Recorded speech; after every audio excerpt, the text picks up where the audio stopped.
Mafia boss invites the shy waitress to play chess for fun. Little did he know, she was a genius. The rain in Port Azure did not wash the city clean. It simply made the grime on the pavement shine under the amber glow of streetlights. It was 3 a.m, the hour when the city held its breath, caught between the sins of the night and the repentance of the morning. Lorenzo Marconi pushed open the glass door of the Silver Spoon Diner, a bell jingling softly overhead to announce his arrival. The air inside smelled of frying bacon, stale coffee, and floor wax. It was a scent that grounded him. Lorenzo was a man who spent his days in boardrooms that cost more than this entire city block, and his nights in warehouses deciding the fate of men who had crossed him. He wore a suit tailored in Milan, charcoal gray and immaculate, which stood in stark contrast to the cracked vinyl of the corner booth he claimed as his own. The diner was nearly empty. An elderly trucker snored softly over a slice of pie 2 booths down, and the cook was scraping the grill in the back, the rhythmic metal-on-metal sound serving as a backdrop to the silence. Lorenzo sat, sliding a small wooden box onto the table. He opened it, revealing a hand-carved chessboard. It was his ritual. After the noise of the business, the shouting, the negotiations, the violence, he needed the silent logic of the board. Here, the rules were clear. Kings died, queens sacrificed themselves, and pawns marched forward. There was no betrayal in chess, only strategy. He began to set up the pieces, the white ivory smooth against his calloused fingertips. "Coffee, sir." The voice was barely a whisper. Lorenzo looked up, his dark eyes narrowing slightly. He did not recognize the waitress. She was new. She was young, perhaps in her early 20s, with chestnut hair pulled back into a messy bun that seemed to be unraveling by the second. Her uniform was a size too big, swallowing her slender frame. "Black," Lorenzo said, his voice a deep rumble that seemed to vibrate through the table. "And leave the pot." "Yes, sir." She did not look at him. Her gaze was fixed firmly on the linoleum floor. As she reached out to place the ceramic mug on the table, her sleeve rode up slightly. Lorenzo froze. On the inside of her wrist, blooming like a dark violet against her pale skin, was a bruise. It was the shape of a thumbprint, fresh. She saw him looking and yanked her sleeve down, her hand trembling so violently that coffee sloshed over the rim of the mug. "I'm so sorry," she stammered, reaching for a napkin.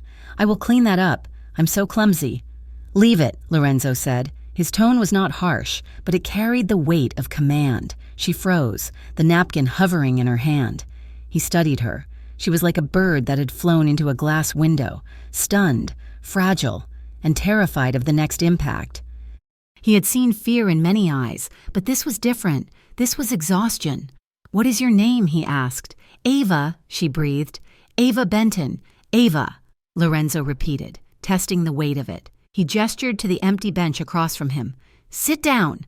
Her eyes widened, panic flashing in them. "I cannot, sir. My manager, he will—" "Your manager is currently asleep in the office," Lorenzo said, glancing toward the back room where the faint sound of a television could be heard. "And if he wakes up, he will not mind. Sit." Ava hesitated, looking from the kitchen to the booth, slowly, as if expecting the seat to bite her. She slid into the booth opposite him. She sat on the very edge, ready to bolt. Lorenzo finished setting up the black pieces.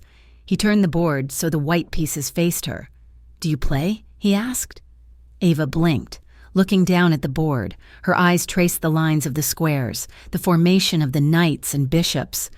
For a second, the fear in her posture vanished, replaced by a flicker of recognition. "A little," she murmured. "I used to—" "Good," Lorenzo said. "I need a distraction. If you beat me, I will tip you $1,000. If I win, you refill my coffee for free." Ava looked up at him then, truly looked at him for the first time. He saw intelligence behind the fear, a sharp, calculating mind that was currently buried under layers of trauma. "You do not have to do that," she said. "Play," Lorenzo commanded softly. He moved his pawn to E4, standard opening, aggressive but flexible. Ava stared at the board. Her hand hovered over the pieces. Her fingers were long and slender, scarred by small burns and cuts from kitchen work. She moved her pawn to e5. Lorenzo countered. He played fast, a style that usually intimidated his opponents. He moved his knight, attacking the center. He expected her to falter, to make a mistake out of nervousness. She did not. Ava moved her knight to c6. Her hand was no longer trembling. Her breathing had steadied. Her eyes darted across the board, processing lines of attack that had not even occurred to him yet. Lorenzo leaned forward, intrigued.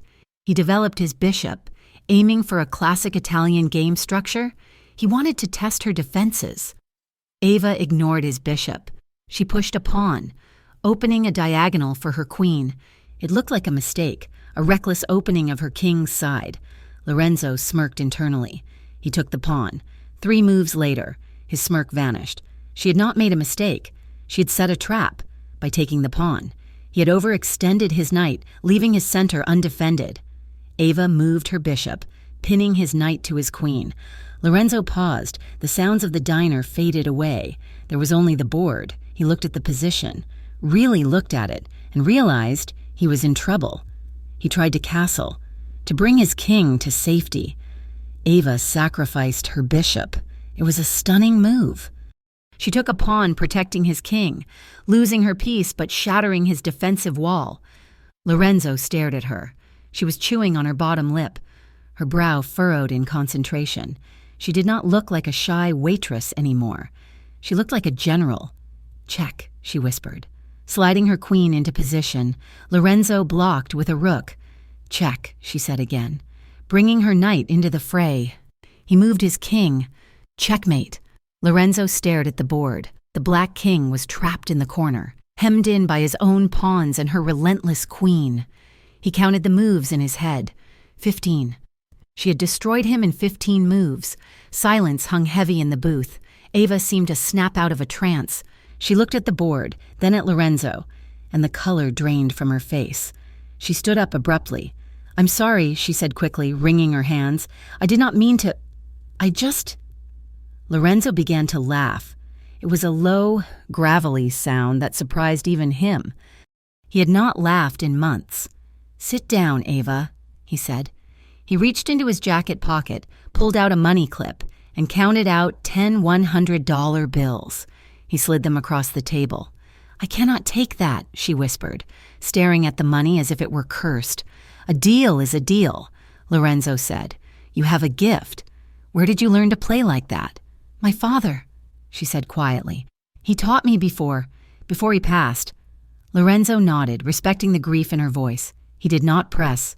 "Tomorrow night," he said, standing up and buttoning his jacket. "Same time, rematch." "I work tomorrow night," she said. "I know." Lorenzo replied, "I will see you then." The ritual continued for a week, every night at 3. Lorenzo would enter the silver spoon. Ava would have the table ready, the board set up, and his coffee waiting. They did not speak much at first. Chess was their language. Lorenzo was a brilliant strategist. He ran a criminal empire that spanned the entire eastern seaboard.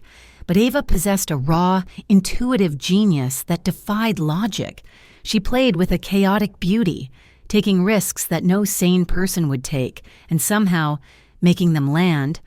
Lorenzo won a few games, mostly by capitalizing on her exhaustion, but she won the majority, slowly. The silence between moves began to fill with words. "You look tired tonight," Lorenzo observed one Tuesday, moving his rook. Ava shrugged, wiping a table as she waited for him to move. "Double shift," one of the girls called out. "You work too much," Lorenzo said.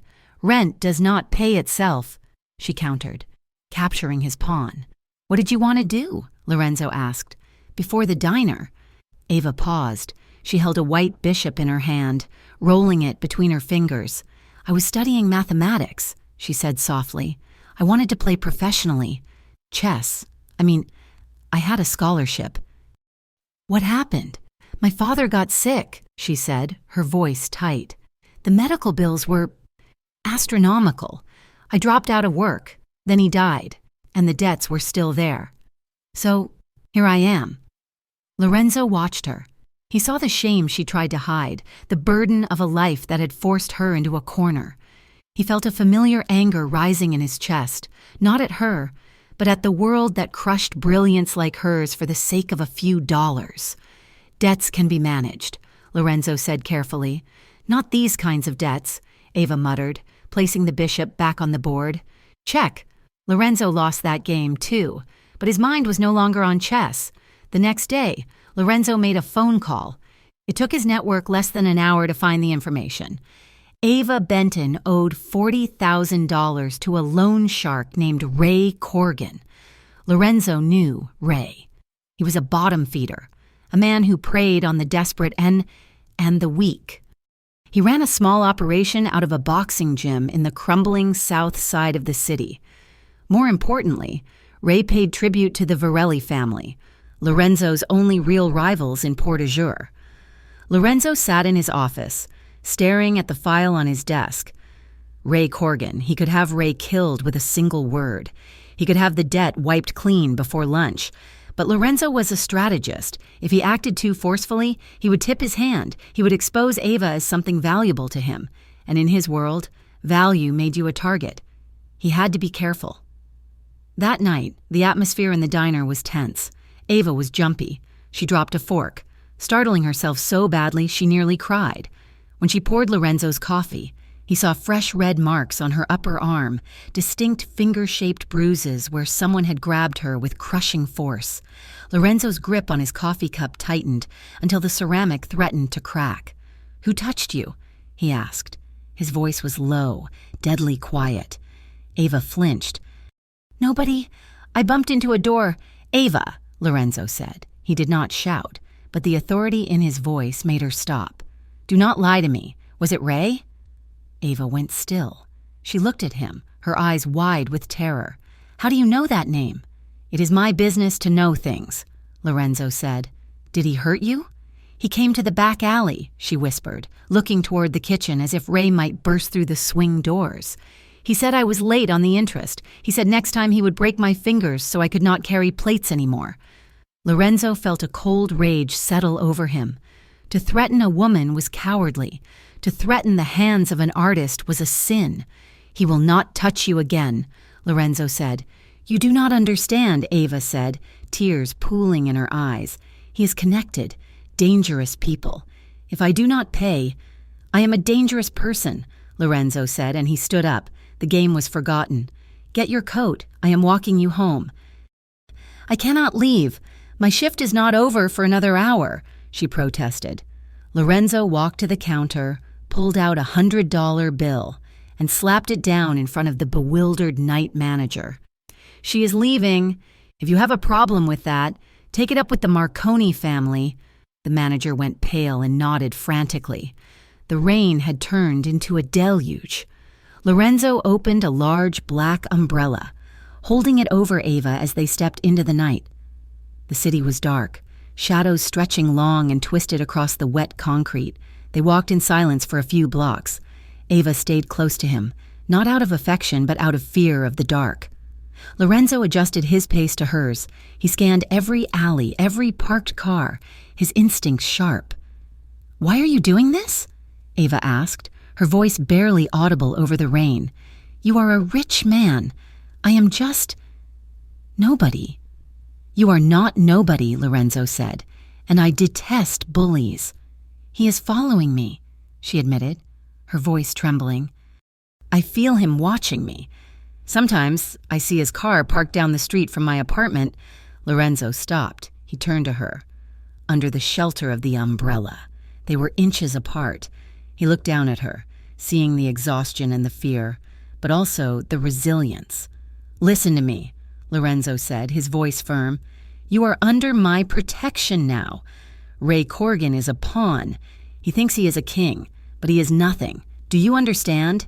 Ava looked up at him. For the first time, she did not look away. She searched his eyes, looking for the lie, but she found only steel. "I do not have money to pay you for protection," she said. Lorenzo almost smiled. "I do not want your money. Ava, I want you to beat me at chess again tomorrow night." They reached her apartment building. It was a run-down brick structure with a flickering light above the entrance. Lorenzo reached into his pocket and pulled out a small, sleek, black phone. "Take this," he said, pressing it into her hand. It has one number programmed in it, mine. If you see Ray, if you see anyone suspicious, if you even feel afraid, you call, day or night. Ava took the phone, her fingers brushing against his palm. Her skin was cold. Lorenzo reached into his other pocket. He pulled out a chess piece, a black knight, hand-carved from obsidian. It was heavy, cool to the touch. Keep this, he said. A reminder. The knight is the only piece that can jump over obstacles. It does not move in a straight line. It finds a way around. Ava took the knight. She clutched it tightly in her hand, holding it like a talisman. Thank you, she whispered. Go inside, Lorenzo said. Lock the door. He watched her unlock the heavy metal door and slip inside. He did not leave immediately. He stood in the rain, watching her third-floor window. A moment later, a light flickered on. Lorenzo pulled out his own phone and dialed a number. Boss, a voice answered instantly. I want 2 men on 4th and Elm, Lorenzo said. 24 hours a day, invisible. If Ray Corrigan or any of his crew come within a block of this building, break their legs, but do not let the girl see you. Understood, boss. Lorenzo hung up. He looked up at the window one last time, inside the small, barely lit apartment. Ava stood by the window. She did not turn on the main light, keeping the room in the shadows. She peeled back the curtain just an inch, looking down at the street. The dark figure of Lorenzo was walking away, fading into the rain and the night. Ava looked down at her hand. In her palm lay the black knight, smooth and dark. She ran her thumb over the horse's carved mane. For the first time in years, the crushing weight in her chest felt a little lighter. She wasn't just a pawn anymore. She was in the game. The alley behind the Silver Spoon Diner smelled of wet cardboard and stale grease, a scent that clung to the brick walls like a second skin. Ava hated taking the trash out after midnight, but the dishwasher had walked out mid-shift, leaving her with the heavy lifting. She heaved a black bag into the dumpster, the metal lid clanging shut with a sound that echoed too loudly in the narrow space.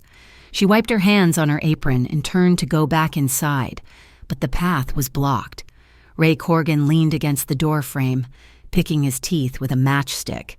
He wore a cheap leather jacket that squeaked when he moved, and his eyes were glassy, shifting with a predatory glint. Working late, Ava, Ray said, stepping forward. The single bulb above the back door flickered, casting his shadow long and distorted against the pavement. I do not have your money, Ray, Ava said, her voice trembling but her chin held high. I get paid on Friday. Friday is too late, Ray spat. He closed the distance between them in 2 long strides. He smelled of cheap whiskey and old sweat. The interest went up. You know how this works. You miss a day, the price doubles. That is illegal, Ava said, backing up until her spine hit the cold metal of the dumpster. Ray laughed, a dry, hacking sound. Illegal? Sweetheart, look around. Who are you going to call? The police. He lunged, grabbing her upper arm. His fingers dug into the bruise he had left the week before. Ava gasped, pain shooting up her shoulder. Panic flared white-hot in her chest, but beneath the fear, something cold and logical snapped into place, the same part of her brain that saw checkmates 3 moves ahead. Ray was heavy, leaning his weight on his right leg. He was arrogant, expecting her to cower. Instead of pulling away, Ava stepped into him. She drove her heel down hard onto his instep. Ray howled, his grip loosening just enough. Ava shoved him with both hands, putting every ounce of her fear and frustration into the push.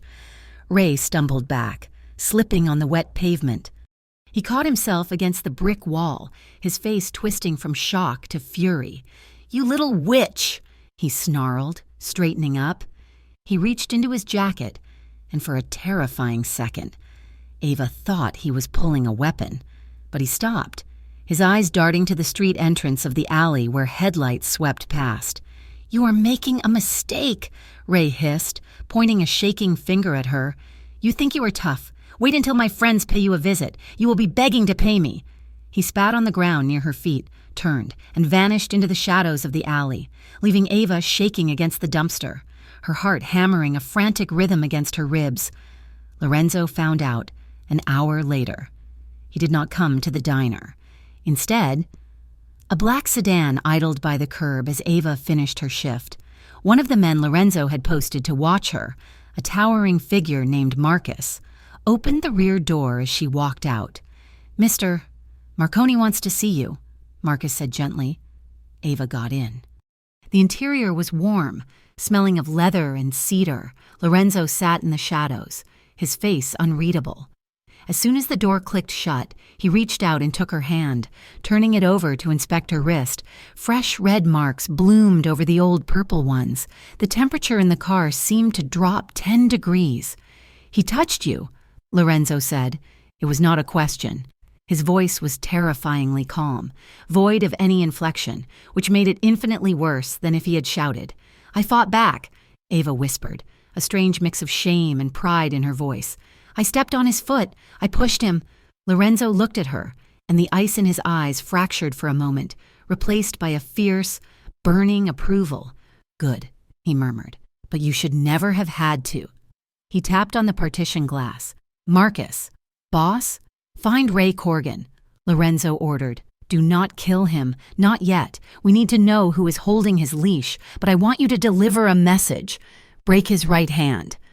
Make sure he cannot hold a pen to write down a debt or a match to light a cigarette for a very long time. Understood?"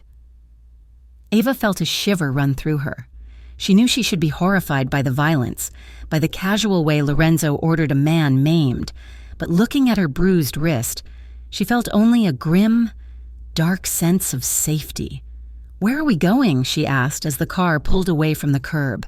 "Somewhere safe," Lorenzo replied. "You're not staying at your apartment tonight." The Onyx Club was a fortress of luxury disguised as a nightlife venue. The car bypassed the long line of people waiting at the velvet rope and drove directly into a private underground garage. Lorenzo guided Ava into a private elevator that whisked them up to the top floor. The doors opened into a private room that looked more like a library than a club.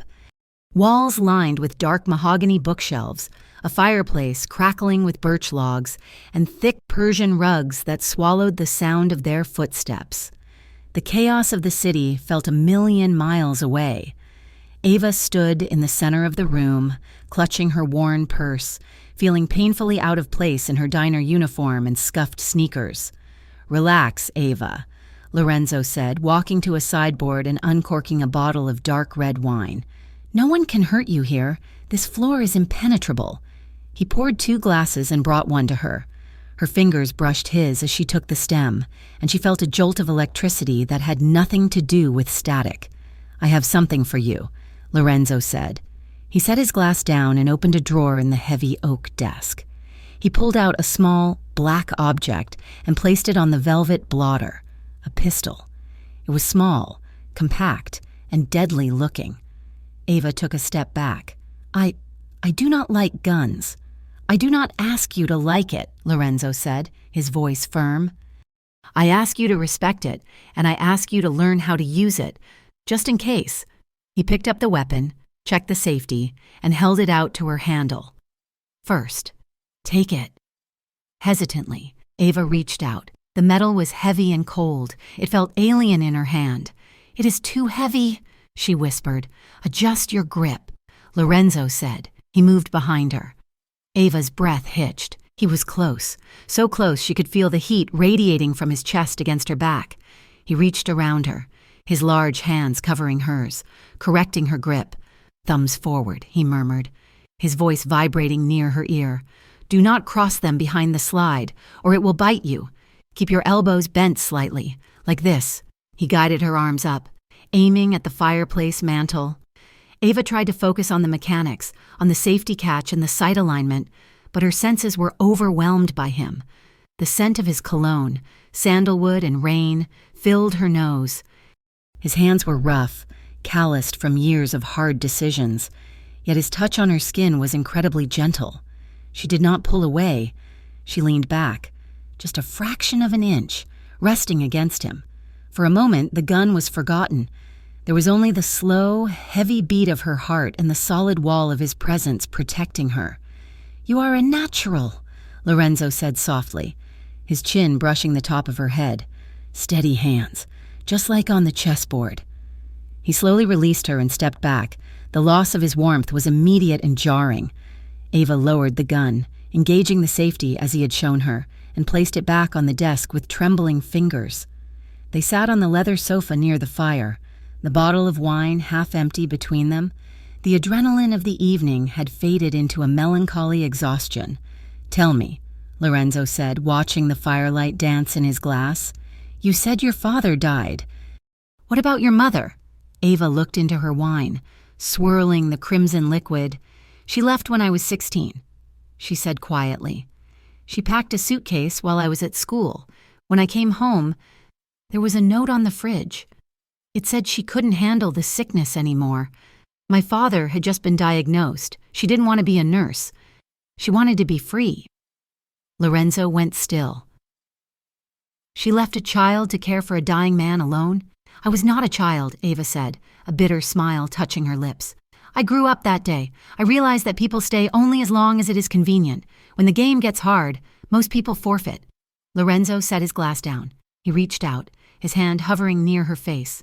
"Not everyone forfeits, Ava." He brushed his thumb across her cheekbone, wiping away a tear she hadn't realized had fallen. His touch was reverence, a silent promise against the cruelty of her past. Ava turned her face into his palm, closing her eyes. She felt an overwhelming surge of emotion, gratitude, safety, and something deeper, something terrifyingly like love. She opened her eyes and looked at him. The fierce mafia boss was gone. In his place was a man who looked at her as if she were the only source of light in a dark room. She leaned in. It was instinct. She pressed her lips softly against his. Lorenzo froze for a heartbeat. Then he kissed her back. It was a soft, testing kiss, tasting of wine and longing. Ava made a small sound in her throat and deepened it, her hand coming up to grip the lapel of his jacket. The kiss grew heavier. Lorenzo groaned low in his throat, his hand sliding into her hair, tilting her head back. For a moment, the fire in the hearth seemed to jump into their veins. Then, Lorenzo pulled back. He was breathing hard, his eyes dark and dilated. He gently disentangled her fingers from his jacket. "Ava," he rasped. "Stop. Did I do something wrong?" she whispered, mortified. "No," Lorenzo said firmly. He took her hands and kissed her knuckles, one by one. "You did everything right, but you are vulnerable tonight. You are scared, and you have had wine, and I will not take advantage of that. When this happens between us, and it will happen, it will be because you want me, not because you need a savior." Ava stared at him, stunned by his honor. In a world of men who took whatever they could grab, Lorenzo Marconi was playing by a different set of rules. The reality of their war crashed back in the next morning. When Ava arrived at the Silver Spoon for the morning shift, police tape blocked the door. The front window, the one next to their chess booth, was shattered. Red spray paint dripped down the brick facade. "Pay the toll, Ava stood on the sidewalk, glass crunching under her shoes. She felt sick. This was her fault. She had brought this darkness to the one place that had given her a job.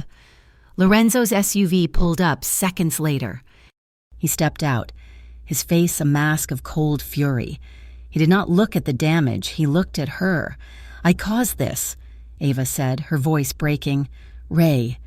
He did this because of me. Ray did this because he is a fool who signed his own death warrant," Lorenzo said. He placed a hand on her shoulder, turning her away from the wreckage. "This is not on you, Ava. This is my city. Vandalism in my territory is an insult to my family. This is my war now." He drove her to his office, a sleek, modern building in the financial district that served as the front for his legitimate enterprises. He sat her in the corner of his boardroom while he paced, barking orders into his phone. "I want the supply routes checked," he snapped at his consigliere, a gray-haired man named Silvio who looked at Ava with thinly veiled suspicion. "Varelli is squeezing the docks. He's using Ray as a distraction while he moves product through the South Channel." Ava looked up. She had been listening. "He's not moving through the South," she said. The room went silent. Silvio frowned. "Excuse me, miss?" "The South Channel," Ava said, her voice gaining strength as she pictured the map of the city in her mind like a grid. "It is too obvious. It is the center of the board. If he is using Ray, a pawn, to cause chaos at the diner here," she pointed to a map on the wall.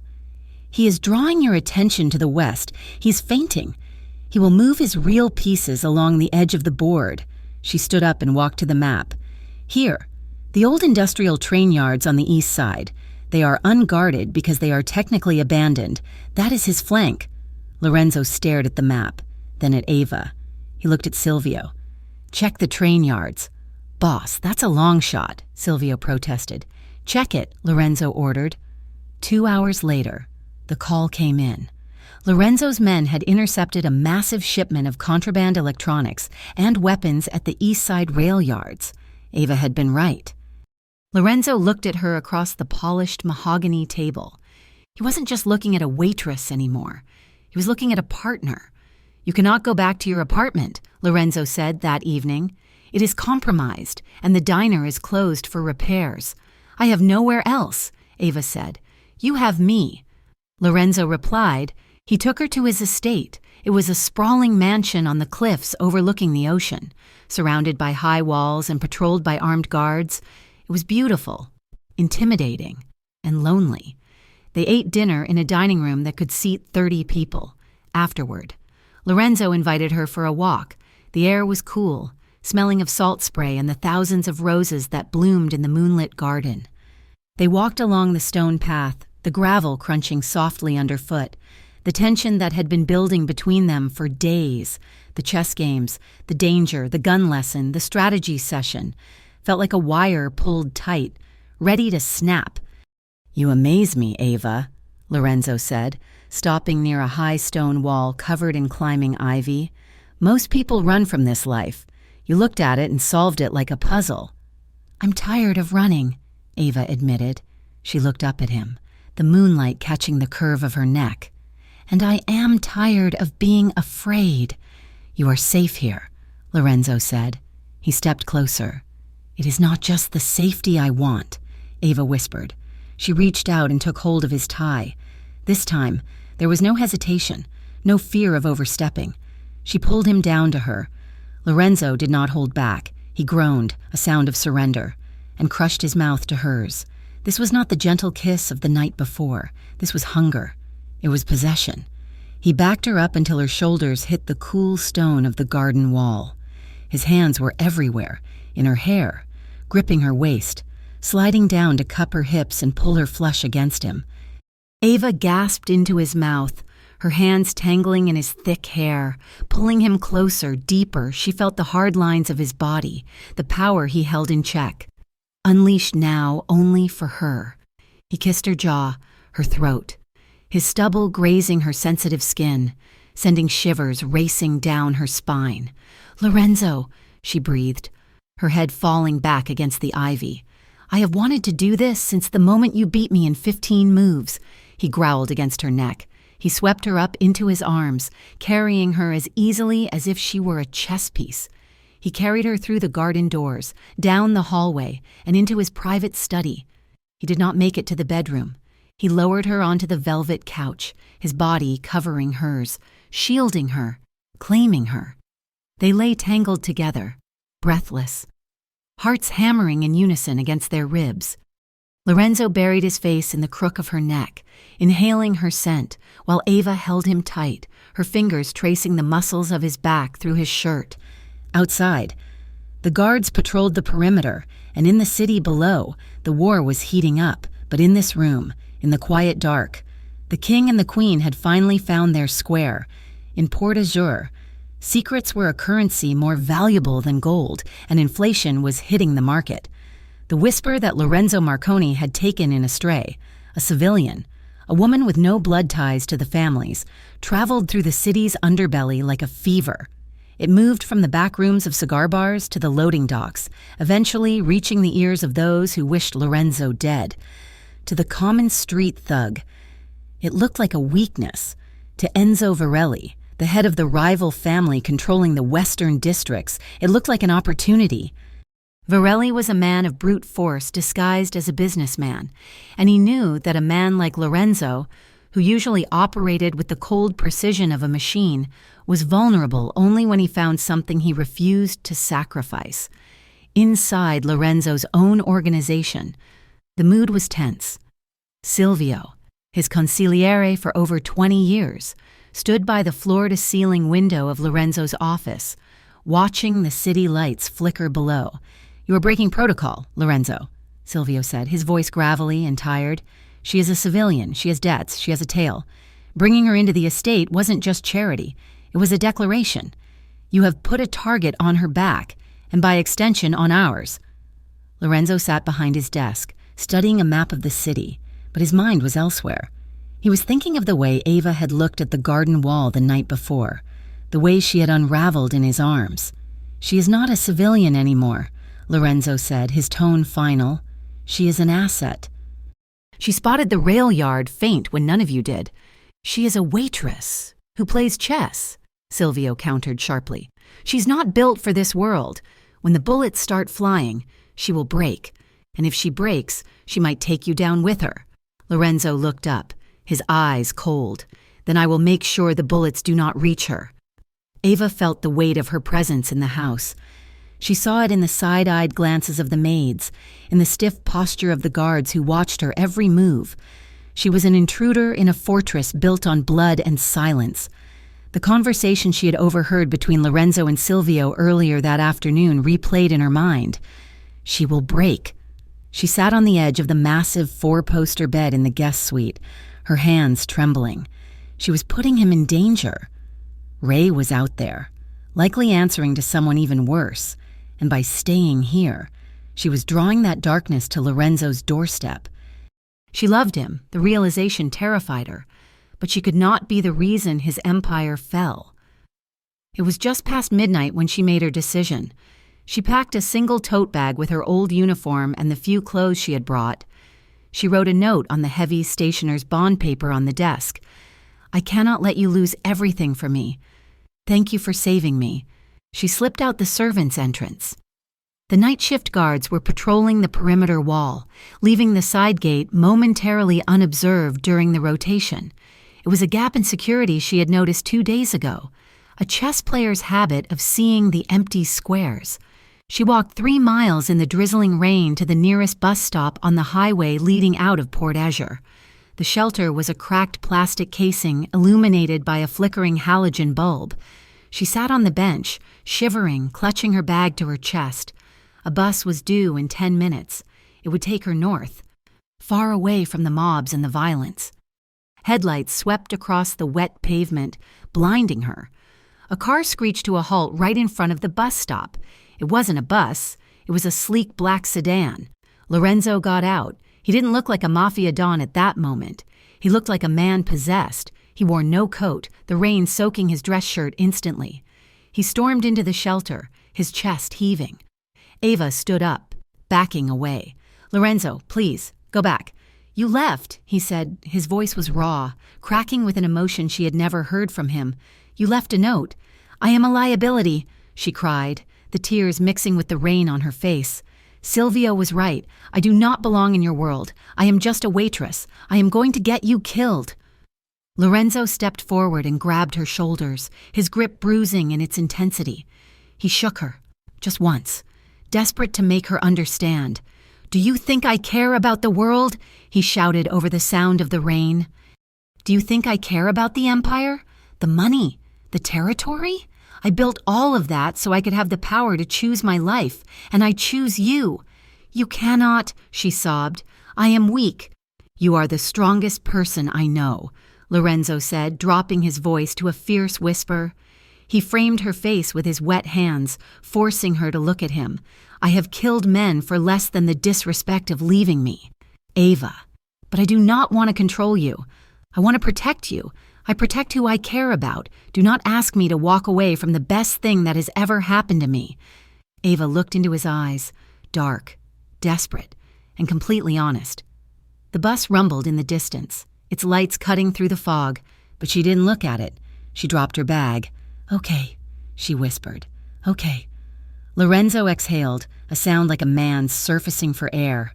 He pulled her into his chest, wrapping his arms around her so tightly she could barely breathe. He buried his face in her wet hair. Never do that again. They returned to his penthouse in the city, deciding the estate was too crowded with prying eyes for the conversation they needed to have. The apartment was quiet. Suspended high above the city lights, Lorenzo made tea, something domestic and simple that felt at odds with the gun holstered on the table. They sat on the floor by the fireplace, the chessboard between them. It was their anchor. When words failed, they had the pieces. "Show me," Lorenzo said softly. "Show me how you think." Ava moved the white pieces. She set up a complicated mid-game scenario. "This is called the Queen's Sacrifice," she explained, her voice steadying as she fell into the logic of the game. Most players protect the queen at all costs. She's the most powerful piece. Losing her feels like dying. She moved the white queen directly into the path of a black rook. Lorenzo frowned. "That is suicide. You lose your power." "Watch," Ava said. Lorenzo took the queen with his rook. But in doing so, he opened a line of sight for Ava's bishop. She moved the bishop, then a knight. 2 moves later, Lorenzo's king was checkmated, trapped by the very pieces he had used to kill her queen. Lorenzo stared at the board. He traced the path of the pieces with his eyes. "You gave up everything to win." "Sometimes," Ava said, looking up at him, "you have to sacrifice the piece you love the most to save the game. It is about trusting that the other pieces will finish what she started." Lorenzo looked at her, and the realization hit him with the force of a physical blow. She wasn't just teaching him chess. She was telling him that she was willing to lose herself if it meant he survived. He reached across the board, knocking over the kings and queens, and pulled her into his lap. He didn't kiss her. He just held her, his face buried in her neck, breathing her in. He was floored by the magnitude of her courage. Across the city, in a smoky back room of a warehouse, Ray Corgan stood shaking before Enzo Varelli. Ray's hand was in a cast, a reminder of Lorenzo's earlier warning, and his face was a map of bruises. Enzo Varelli was a small man with eyes like a shark, flat and dead. He cleaned his fingernails with a knife. "Lorenzo has taken the bait," Enzo said smoothly. "He's distracted. He's playing house with the waitress." "She's not just a waitress," Ray stammered. "She is smart. She fights back." "She is a tool," Enzo corrected, "and we are going to use her to pry Lorenzo's empire apart." He stood up and walked over to Ray, placing a heavy hand on his uninjured shoulder. "Bring her to me. Tonight, but Ray, bring her alive. If she dies before I can use her to trade for the waterfront territories, I will peel the skin from your bones." Ray swallowed hard and nodded. "Yes, Mr. Varelli." The next evening, Ava stood in front of the full-length mirror in Lorenzo's bedroom. On the bed lay a box from a high-end boutique, the tissue paper pushed aside.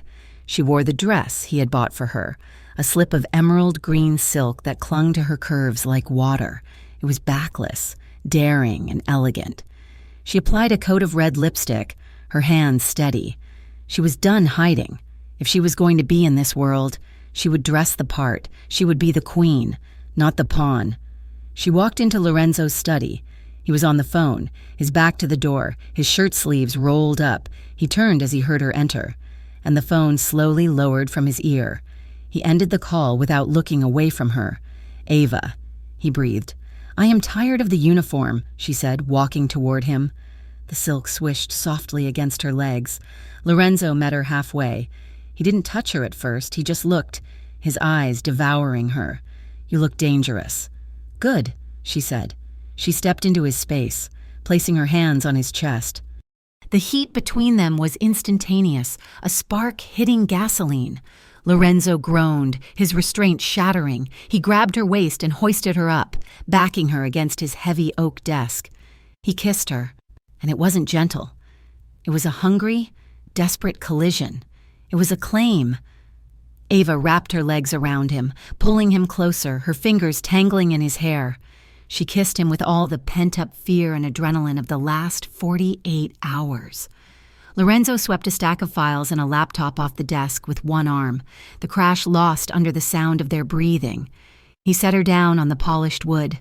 "You are beautiful," he murmured against her lips, his hands tracing the line of the silk dress.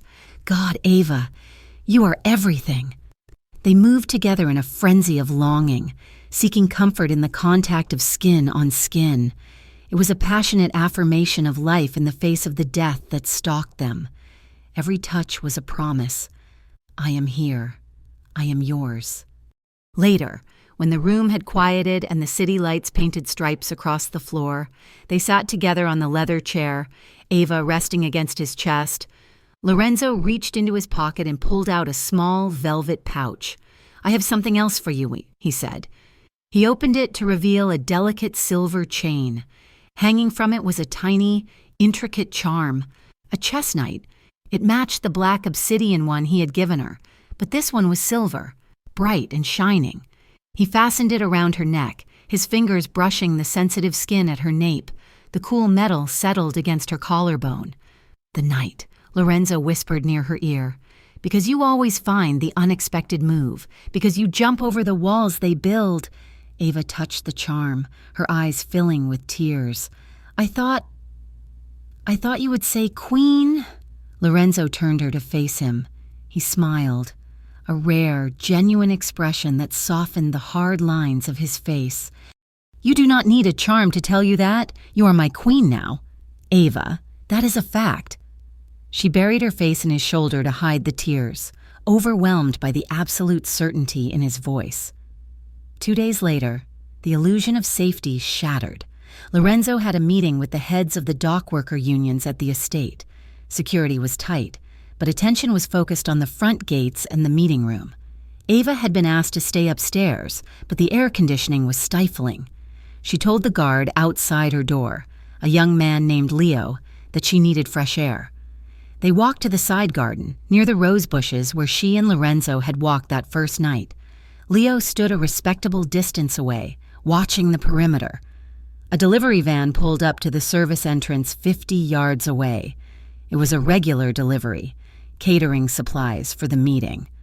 Leo glanced at it, checking his radio. In that split second of distraction, a shadow detached itself from the dense hedgeline behind Ava. It was Ray. He looked manic, his eyes wide and bloodshot, his good hand clutching a rag soaked in something chemical. He moved with the desperation of a man who had no other options. He lunged. Ava heard the crunch of gravel and spun around, but Ray was already on her. He clamped the rag over her face. The smell of chloroform was sickly, sweet, and overpowering, but Ava did not freeze. She held her breath.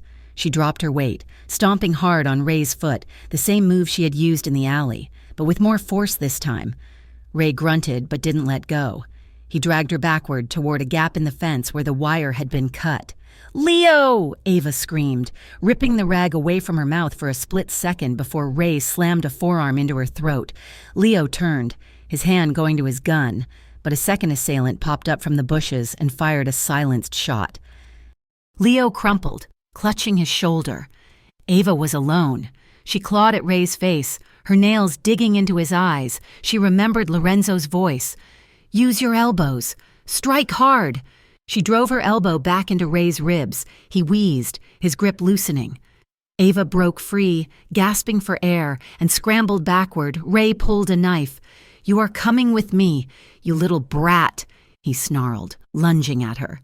Ava grabbed a handful of garden gravel and threw it in his face. It was a desperate, messy move, but it blinded him for a second.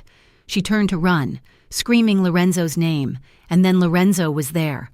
He had heard the shot, the scream. He came running from the terrace, clearing the stone steps in a single leap. He didn't have a weapon drawn. He didn't need one. He hit Ray like a freight train. Lorenzo tackled Ray to the ground, the knife skittering away into the grass. Lorenzo mounted him, his fists coming down with terrifying precision. There was no technique, only rage. He punched Ray in the jaw, the nose, and the ribs. The sound of breaking bones sickened the air. "I told you," Lorenzo roared, landing a blow that snapped Ray's head back. "I told you never to touch her." He grabbed Ray by the collar of his leather jacket and slammed his head against the earth. Ray was barely conscious, blood bubbling from his lips. Lorenzo raised his fist for a final, killing blow. "Lorenzo!" Ava screamed. She threw herself on his back, grabbing his arm. "Stop! You will kill him!" Lorenzo froze. His chest was heaving, his knuckles raw and bloody. He looked down at the broken man beneath him, then back at Ava. Her eyes were wide with terror, not of Ray, but of what Lorenzo was becoming in that moment. Lorenzo lowered his hand. He stood up, dragging Ray up with him by the throat. Ray hung limp, his feet dragging. Lorenzo leaned in close, his voice a low, demonic rumble. "Go back to Enzo. Tell him I saw his move. Tell him the game is over. And tell him if he ever looks at her again, I will burn his entire world to ash." He threw Ray toward the cut in the fence. "Run!" Ray stumbled, falling, crawling, and finally disappearing into the woods, sobbing. Lorenzo turned to Ava. The rage evaporated instantly, replaced by a frantic fear. He rushed to her, his bloody hands hovering, afraid to touch her. "Did he hurt you?" he demanded, scanning her for injuries. "Did he cut you?" Ava was shaking so hard her teeth chattered. She looked at the blood on Lorenzo's hands. Ray's blood. She looked at Leo, who was being attended to by other guards rushing onto the scene. "I am okay," she whispered. "I fought him off." Lorenzo pulled her into his arms, crushing her against him. He didn't care about the blood staining his suit or her dress.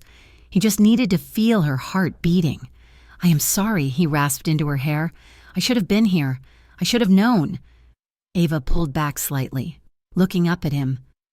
The violence had been horrifying, but the realization of what he had done, the sheer, unadulterated fury with which he had defended her, broke the last of her defenses. "I love you," she said. The words tumbled out, unplanned and raw. "Lorenzo, I love you." Lorenzo went still. He looked down at her, his dark eyes searching hers. He raised a hand, wiping a smudge of dirt from her cheek with his thumb, heedless of the blood on his knuckles. "You are already mine. Ava," he said, his voice thick with emotion. "You've been mine since the first pawn moved." He kissed her forehead, a solemn seal of protection. As the sirens of approaching police cars, called by the neighbors, wailed in the distance, Lorenzo held her, staring out at the tree line where Ray had vanished. The opening game was over. The real war had just begun. The transition from the diner to the boardroom was not as jarring for Ava as one might expect. In the diner, she had managed chaos, tracking orders, timing distinct cooking durations, managing the volatile tempers of hungry truckers. In Lorenzo's world, the stakes were higher, but the logic remained the same. Anticipate the bottleneck before it chokes the system. Lorenzo had begun to integrate her into the fold slowly. At first, it was just organizing his files, but soon, he let her sit in the corner of the library during low-level strategy meetings. The men, initially dismissive, learned to lower their voices when they saw the sharp, analytical gaze she fixed upon the maps spread across the mahogany table. It was a Tuesday evening, rain lashing against the bulletproof windows of the estate, when Ava spotted the pattern. Silvio and the Capos were arguing over a series of intercepted shipments. The Varelli family had been moving product through the city undetected, slipping past Lorenzo's lookouts like smoke. "They are using the sewers," one captain suggested. "Or paying off the cops." Ava stood up from her chair in the corner. She walked to the large map of Port Azure pinned to the wall. She traced a finger along a series of red pins marking the Varelli sightings. "They are not paying off the police," Ava said softly. The room went silent. Lorenzo turned in his chair, his eyes fixed on her. "Explain," he said. "Look at the drops," Ava said, her voice gaining strength. 4th Street, then 9th Avenue, then the warehouse on Pier 12. It looks random, but it is not. It is a knight's tour." "A what?" Silvio asked, frowning. "A chess problem," Lorenzo answered for her, a slow smile spreading across his face. "The knight moves in an L shape, 2 squares forward, 1 to the side." "Exactly," Ava nodded. "Varelli is avoiding the main thoroughfares by jumping jurisdictions. He moves 2 districts north, 1 district east. He's bypassing your blockades by using the cross streets that connect the zones, never driving in a straight line. She picked up a marker and drew a circle on a seemingly empty intersection in the industrial district. If the pattern holds, his next move must be here, the old textile factory. Lorenzo stood up. He looked at the map, then at Ava. Silvio, send a heavy crew to the textile factory. Tonight. Boss, that is a ghost town, Silvio protested. Do it, Lorenzo ordered. 4 hours later, the news came back. Lorenzo's men had intercepted the largest shipment of illegal firearms the city had seen in a decade. They had caught Varelli's lieutenants completely off guard. The victory was absolute. But in Port Azur, victory always came with attacks. 2 days later, a courier van idled outside Lorenzo's estate. The guards checked it, finding only a large wooden crate addressed to Lorenzo Marconi. When they pried it open in the driveway, the smell of iron and rot hit them instantly. Inside was the body of Marco, one of the young soldiers who had led the raid on the textile factory. Pinned to his chest was a note, "Pawns fell first." Lorenzo stood over the box, his face a mask of stone, but Ava saw the muscle in his jaw jumping. He turned away, storming into the house, his rage radiating off him like heat. Ava followed him into his study. He was pouring a drink, his hand shaking slightly, not from fear, but from the effort of holding back violence. "You need to pack," Lorenzo said, his back to her. "I'm sending you to a safe house in Zurich, tonight." "No," Ava said. Lorenzo slammed the glass down on the desk, shattering it. Amber liquid pooled on the wood. He spun around, his eyes wild. "Do not fight me on this, Ava. Marco is dead because he followed an order that came from your strategy. Enzo knows. He knows someone is helping me. You are not safe here." "I was never safe," Ava shouted back, stepping toward him rather than away. "I was not safe at the diner. I was not safe in my apartment. The only place I have ever felt safe is with you." "I cannot protect you from this," Lorenzo roared. "This is not a game. Men die. I cannot have your blood on my hands." "Then wash them," Ava said, her voice dropping to a fierce whisper. She reached out and took his bleeding hand cut by the glass in hers. "I am not a glass doll. Lorenzo, I am not a bystander anymore. I helped you strike them. I am part of this. I want to stand beside you, not behind you." Lorenzo looked down at her, at the determination in her eyes. He saw the same fire that had made her sacrifice her bishop to trap his king. She was willing to burn for him. The fight went out of him, replaced by a desperate, overwhelming need. "You are a fool," he whispered roughly, pulling her into him. "A beautiful, brilliant fool. I am yours," she replied. He kissed her then, a kiss that tasted of whiskey and grief. He lifted her onto the edge of the desk, ignoring the mess, his hands framing her face as if to memorize it. That night, in the sanctuary of his private study, with the storm raging outside and the fire dying in the hearth, they made love. It was not frantic or hurried. It was slow, trembling, and devout. Lorenzo worshipped her. He kissed the scar on her knee from a childhood fall. He kissed the bruises on her wrist that were finally fading to yellow. Ava held him, her fingers tracing the jagged line of an old bullet wound on his ribs. They moved together in the candlelight, a silent language of skin and breath. When he finally found his release, he buried his face in her neck, whispering her name like a prayer, terrified that it might be the last time he could say it. While Lorenzo and Ava found solace in each other, a different kind of confession was happening across the city.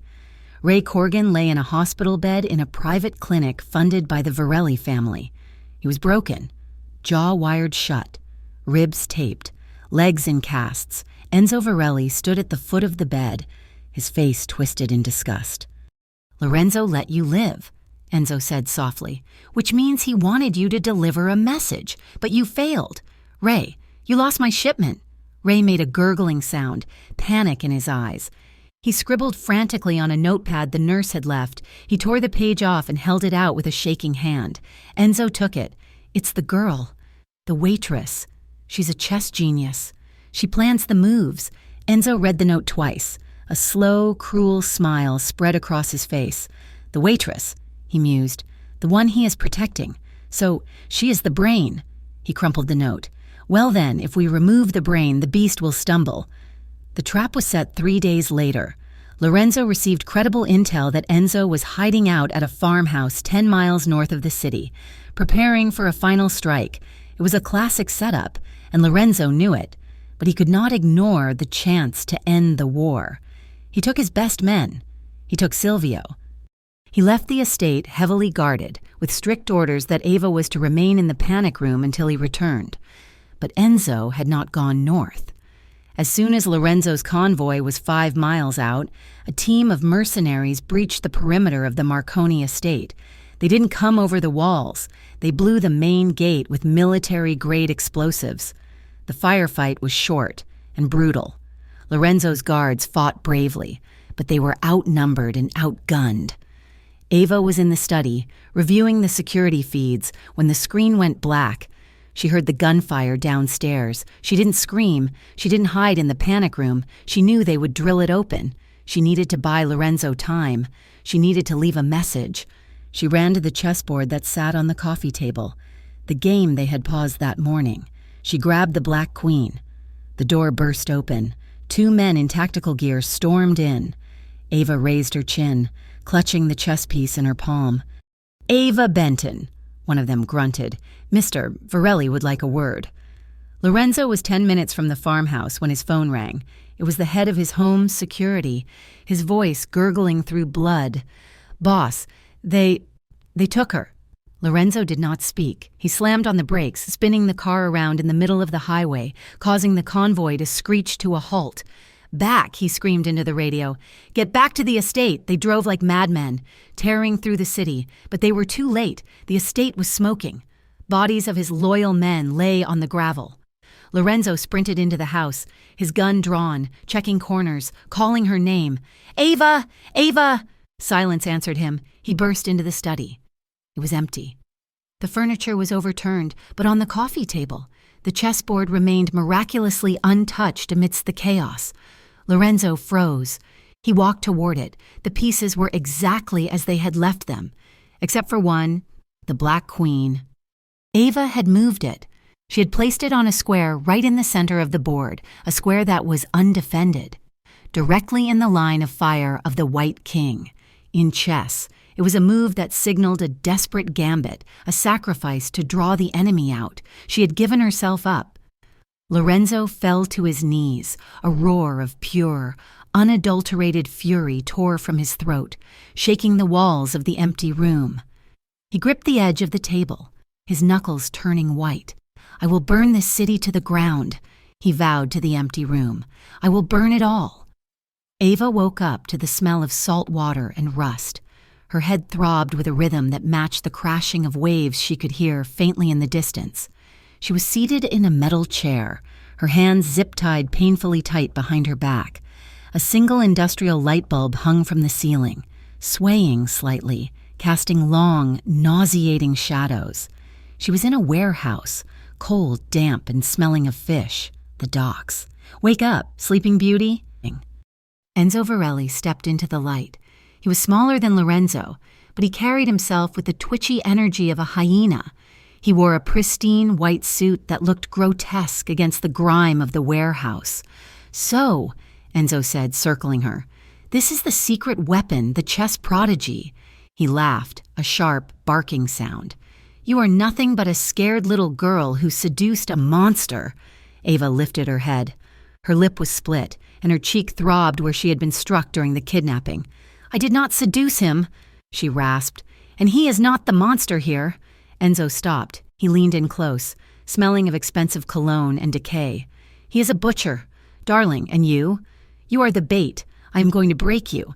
I am going to make you scream so loud that Lorenzo hears you from the other side of the city. And when he comes running, I will put a bullet in his head." He backhanded her across the face.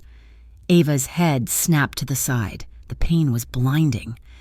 But as the stars danced in her vision, she retreated. She closed her eyes and built the board in her mind. 64 squares, 32 pieces, white pawn to e4, black pawn to e5. She focused on logic, the cold, hard rules. Pain was just a variable. Fear was just a distraction. She had to stay sane. She had to be ready. Lorenzo was not driving blindly. He was in the back of an armored SUV, speeding toward the waterfront. On his laptop screen, a single red dot blinked on a map of the Docklands, the silver necklace, the night charm. He had installed the GPS chip the day he bought it. He had hoped never to use it, but he was a man who planned for every eventuality. "We are 2 minutes out," Silvio shouted from the front seat. He was loading a shotgun. "There are at least 20 heat signatures in the warehouse. Boss, it is a kill box." "Drive through the wall," Lorenzo said. He was checking the magazine of his handgun. His face was void of emotion, his eyes dead. He was no longer a man. He was a weapon. "Through the wall?" Silvio asked. "Through the wall?" Ava heard the engine roar before she saw the headlights. The metal wall of the warehouse exploded inward. Debris and dust filled the air as the armored SUV smashed through the corrugated steel, crushing crates and sending Enzo's men diving for cover. The car skidded to a halt in the center of the floor. The doors flew open. Hell broke loose. Lorenzo stepped out, firing before his feet hit the concrete. 2 of Enzo's guards dropped instantly. Silvio and the rest of the team poured out, providing covering fire. "Ava!" Lorenzo shouted, his voice cutting through the cacophony of gunfire. Enzo, recovering from the shock, grabbed Ava by the hair and hauled her up, pressing a gun to her temple. "Drop it, Marconi, or I paint the wall with her brains." The shooting stopped. Silence fell over the warehouse. Heavy and suffocating, Lorenzo stood 20 feet away. He was breathing hard, blood from a graze on his forehead dripping into his eye. He raised his hand slowly, his gun dangling from his finger. "Let her go." "Enzo," Lorenzo said, "this is between us. It ends with you on your knees." Enzo spat. "Kneel." Lorenzo looked at Ava. Her eyes were wide, terrified, but she gave him a tiny, almost imperceptible nod. The Queen's sacrifice. Lorenzo dropped to his knees. Enzo laughed, triumphant. "Look at you! The great Lorenzo Marconi, kneeling for a whore." Enzo shifted his aim, moving the gun from Ava's head to point at Lorenzo's chest. In that split second of transition, Ava moved. She didn't pull away. She dropped her dead weight, slamming her shoulder into Enzo's stomach. It wasn't enough to knock him down, but it was enough to throw off his aim. Enzo fired. The bullet took Lorenzo in the shoulder, spinning him around, but Lorenzo was already moving. He rolled, bringing his gun up with his good hand. Bang, bang. Enzo stiffened.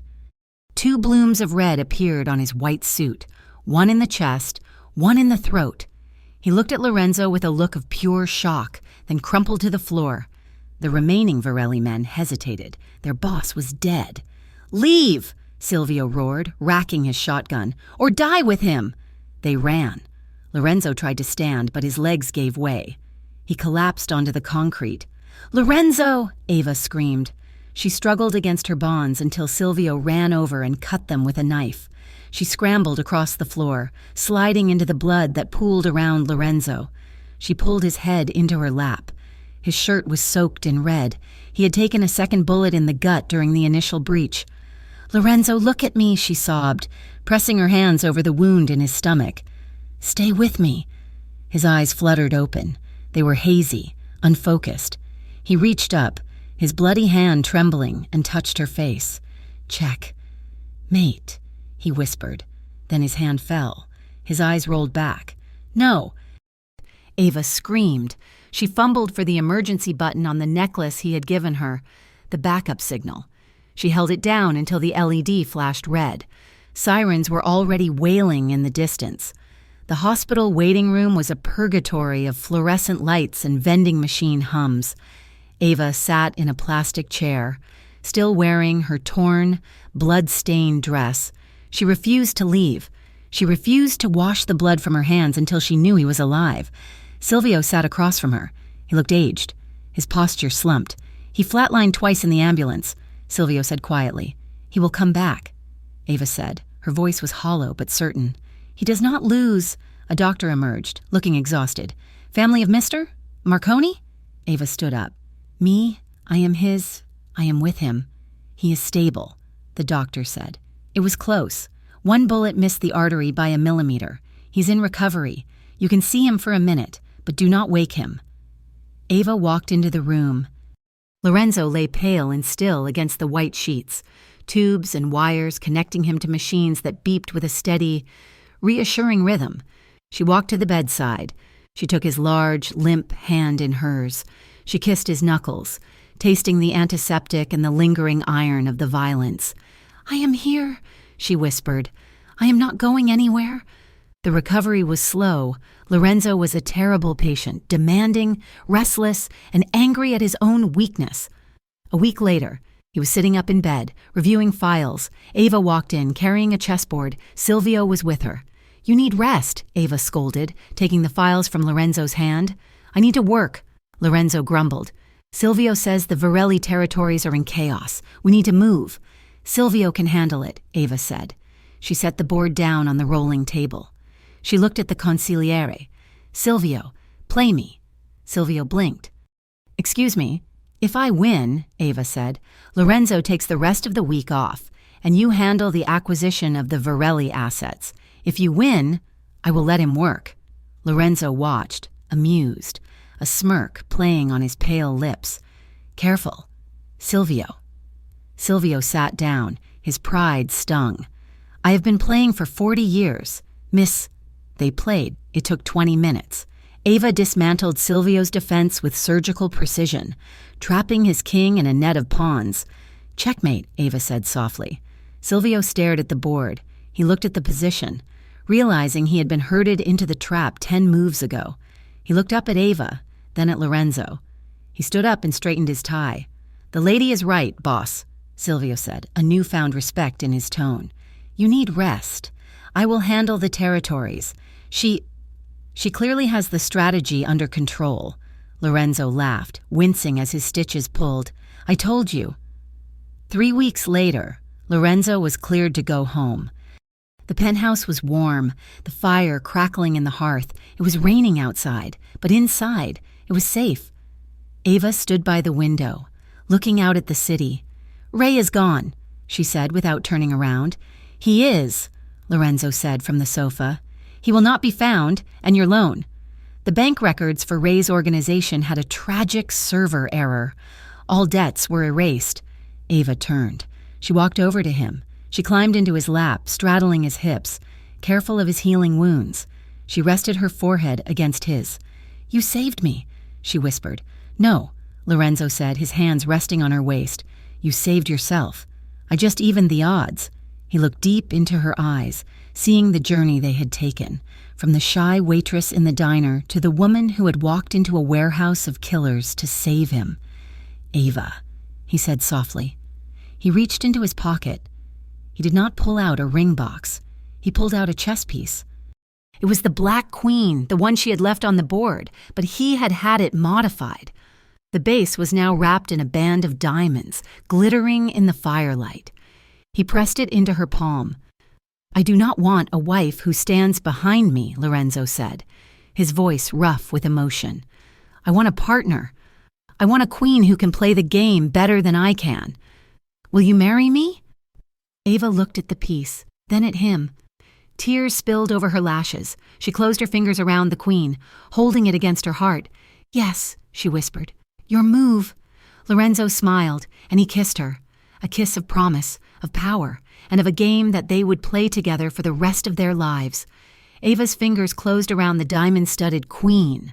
The weight of the piece was a solid, tangible promise in her palm. "Yes," she had whispered, and the word had sealed their future. They planned the wedding in secret. It would not be a grand affair with hundreds of guests. That was a luxury their world did not afford. It would be quiet, private, and real, a ceremony for them, not for the city. But before they could have their peace, the war for Port Azure had to have its end. Enzo Varelli was dead, but his organization was a decapitated serpent, still writhing and venomous. His lieutenants had scattered, each grabbing for a piece of the fallen territory, turning the streets into a chaotic chessboard of shifting alliances and brutal, senseless violence. The truce Lorenzo had maintained for years was shattered. "They are fighting each other for scraps," Lorenzo said, standing over a map in the penthouse study. His wounds had healed, leaving angry red scars that Ava had kissed just that morning. But they will not stop until one of them is strong enough to challenge me for the crown. So, let them, Ava said, coming to stand beside him. She placed her hand on his. They are predictable. They are all pawns who think they are kings. They expect you to attack them one by one. They are ready for a war. What are you suggesting? Lorenzo asked, turning to her.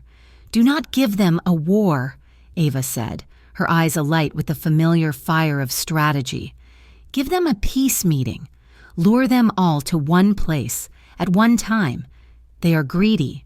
They will come if they think they can claim a piece of their old master's territory. Lure them where?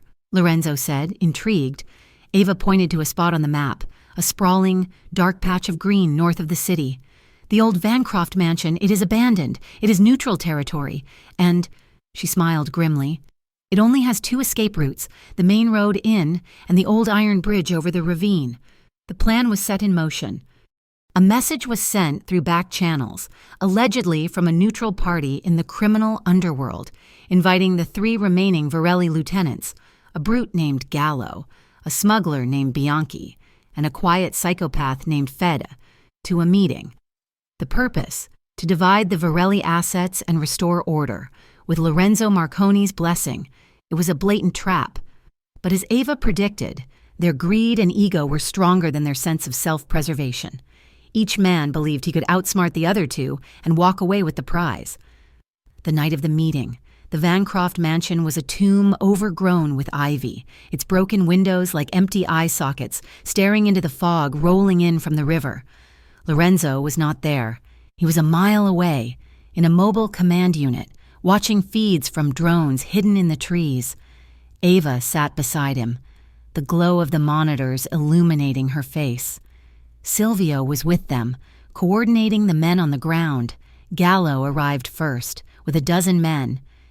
They stormed the house, checking for traps. Bianchi arrived second, his men taking the perimeter. Fede, the last, blocked the main road with his own vehicles. They were trapped, but they did not know it yet. They are all in the grand hall, Silvio reported, his voice tense. Now, Ava whispered. She had not planned a firefight. She had planned a psychological collapse. An anonymous tip, delivered 30 minutes earlier, had informed the Port Azure police of a massive gang-related arms deal and hostage situation at the mansion.